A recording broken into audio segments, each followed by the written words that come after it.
They say success has many fathers, but betrayal only one witness. That night at the party, when my husband raised his glass and said, "My secretary built my empire," I smiled, not out of pain, but prophecy. Because he didn't know, I was already holding the thread that would unravel everything he had built on lies. The ballroom glittered like a scene out of a magazine, men in tailored suits, women shimmering in silk, chandeliers reflecting ambition and secrets. My husband, Daniel Hart, stood in the middle of it all, the golden man everyone adored. He had built his image carefully, the visionary CEO, the charming husband, the man who turned dust into diamonds. They all believed him. Once upon a time, I did too. I stood a step behind him, as always. That was where Daniel liked me, visible enough to complete his perfect image, invisible enough not to overshadow it. 10 years of marriage had taught me the subtle art of silence, the smile that didn't reach my eyes, the applause that hid resentment. I wore an emerald dress that night, one he had picked himself. Elegant but not loud, he had said, the same tone he used when telling me to speak less in meetings. "Dear, people might misunderstand your confidence."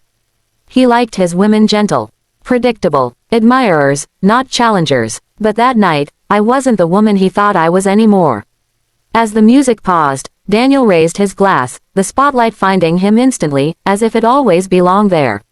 "Ladies and gentlemen," he began, voice smooth as silk, "I owe everything to my team, but most of all, to my secretary, Melissa.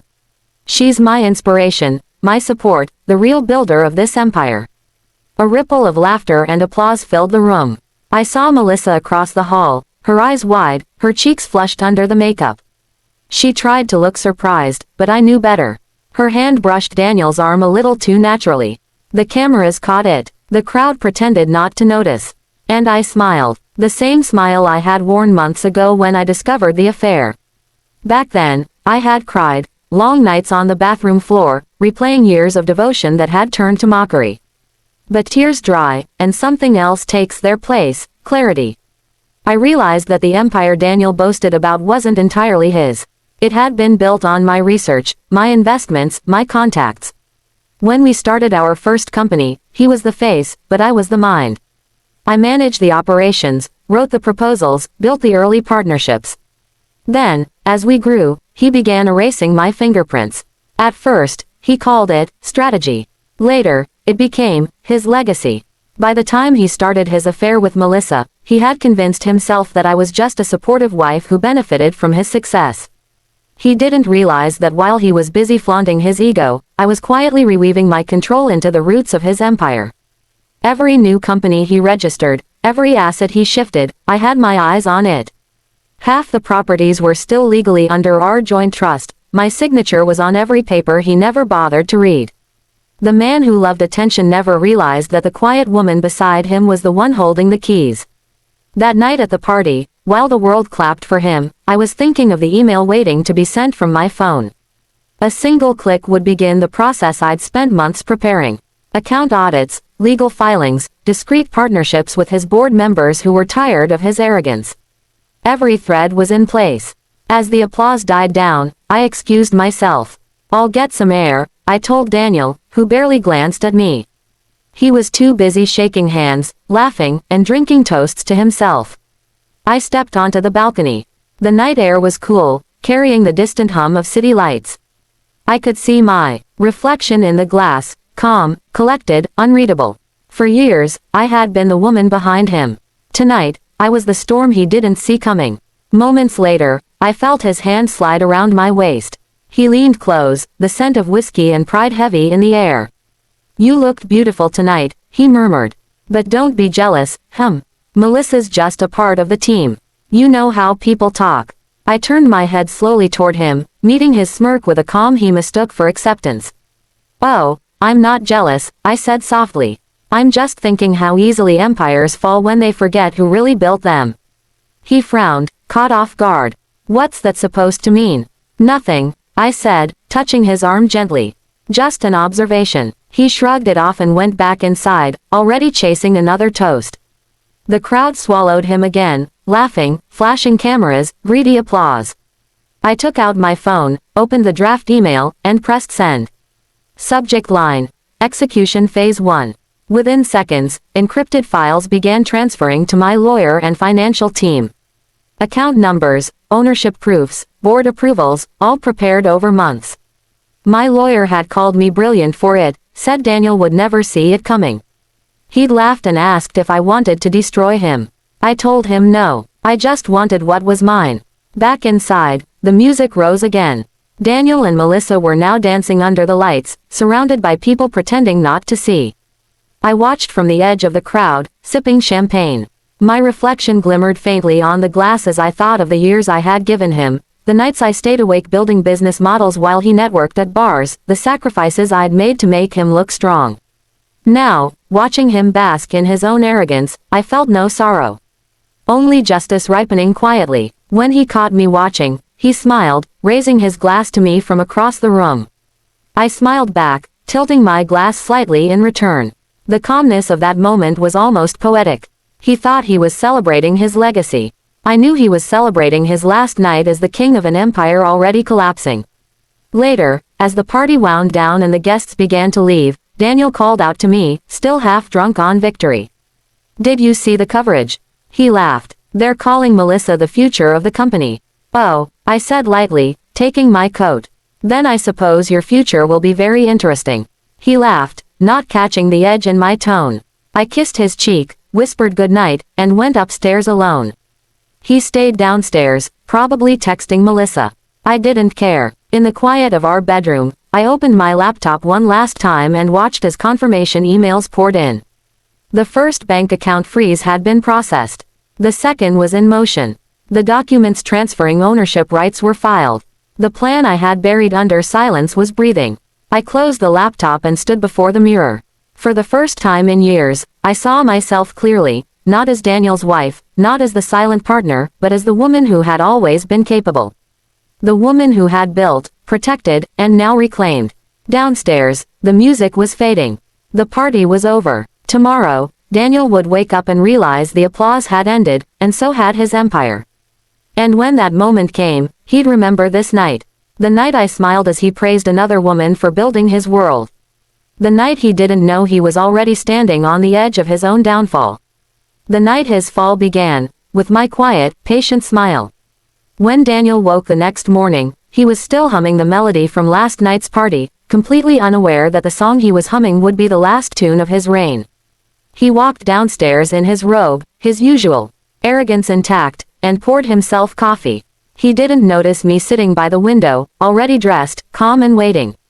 He was halfway through his first sip when his phone began to ring, one call, then another, then another. His assistant, his finance manager, the head of his board. He frowned, answered the first one, and within seconds, I watched the color drain from his face. "What do you mean the Zurich account's frozen?" His voice rose. "That's impossible. Try again, use the Cayman one." He paused, listening, his brows furrowing deeper. "What do you mean that one's restricted to?" I stirred my tea, slow and silent. He looked up at me, confusion turning to suspicion. "Do you know anything about this?" He demanded. "All my international accounts are inaccessible. Even the corporate one." I met his eyes, my expression unreadable. "That's strange," I said softly. "Maybe you should ask your secretary. After all, she's the one who built your empire, isn't she?" He froze, his mouth opening slightly, then closing again. He stared at me for a long moment, as though seeing me for the first time in years. Then, without another word, he turned away, barking orders into the phone again. Within an hour, his voice had changed completely, no longer the calm, powerful tone of a man in control, but the shaky, frantic rambling of someone realizing the ground beneath him was gone. The empire he bragged about, the accounts he hid, the assets he claimed, all of it was slipping from his hands. By noon, the news had broken. Hart Industries faces investigation over illegal accounts, read one headline. Anonymous whistleblower leaks financial records, said another. I didn't need to leak anything myself. The system I had set in motion had already sent the files to journalists, investigators, and board members who'd grown tired of Daniel's games. One of them, an older man named Collins, had promised me that the board would act swiftly. "You've been patient long enough," he told me. "Let us handle the fall." Daniel stormed into the living room, hair disheveled, face pale with fury. You did this, he hissed, slamming his phone on the table. You set me up. I looked at him, steady. No, I said. I simply stopped covering for you. His laugh was bitter. You think you can destroy me. You're just my wife, everything you have came from me. I rose from my chair slowly. That's where you're wrong. Everything you have came from me. The company we built started with my patent, my designs, and my investors. You just put your name on the door. His face twisted in disbelief. You're lying. I'm not, I said simply. And in case you've forgotten, I'm still the co-founder on the registration papers you never bothered to read. He opened his mouth, then shut it again, realization dawning too late. He looked around as if the walls themselves were betraying him. I walked past him, calm as ever, and headed toward the door. You should probably answer the next call, I said. It's likely from your board. They're meeting in an hour to decide your replacement. He spun around. You can't do this. I turned, finally meeting his eyes with all the quiet strength he'd always underestimated. Daniel, I already did. By evening, his world had officially collapsed. His board had voted him out as CEO, citing breach of trust and financial misconduct. His accounts were seized, his properties frozen, and Melissa, his precious secretary, was nowhere to be found. She'd withdrawn her savings and disappeared before anyone could question her. The irony wasn't lost on me. He'd called her the builder of his empire, and she had indeed built something, a perfect escape route for herself. That night, Daniel sat in our once grand living room surrounded by silence. The phone had stopped ringing. The staff had left early. The house, once a symbol of his dominance, now felt like an echoing tomb. He looked small there, in the middle of the chaos he created. When I walked in to collect my suitcase, he finally spoke. His voice cracked. Was I really that terrible? I paused at the doorway. You were brilliant once, I said quietly. But then you started believing your own lies. You forgot who stood beside you when there was nothing. You replaced loyalty with lust, partnership with pride. He ran a hand through his hair, his eyes empty. I didn't think you'd actually do this. I thought, you loved me. I did, I said. Enough to build your dream from the ground up. Enough to stay when you forgot to say thank you. But love dies when respect does. He said nothing. The only sound in the room was the faint hum of the air conditioner and the distant city noise. I turned to leave. As I reached the door, I looked back once. You once told me I wouldn't survive without you, I said softly. I think today proves the opposite. And then I walked away. Outside, reporters had already gathered beyond the gates, their voices overlapping, cameras flashing. Mrs. Hart, is it true you're divorcing him? Did you leak the financial documents? Do you have any comment on your husband's downfall? I stopped for a moment, facing the chaos. The flashes lit my face like fireworks. I gave a small, steady smile and said, he bragged that someone else built his empire. I just let him prove it. The next day, headlines changed. Ex-wife of disgraced CEO launches her own firm. The true architect behind Hart Industries speaks out. The world that once dismissed me as Daniel's quiet wife, now wanted my interviews, my insights, my story. But I didn't want fame. I wanted freedom. I founded a new company under my own name, Evelyn & Company, focused on ethical startups and female entrepreneurship. Investors who once ignored my emails now sought meetings. I built slowly, deliberately, this time without shadows. And every time I signed a new contract, I thought of Daniel, how he had mocked my silence, never realizing it was my greatest weapon. Silence had given me power, patience, and precision. Months passed. Daniel disappeared from the headlines. Melissa, I heard, tried to start a small firm using stolen contacts but failed within weeks. I received a message from her one evening, a short email that read, "Please, Evelyn, I need your help." I made a mistake. I replied with only one line, "You built his empire. Now build yourself out of it."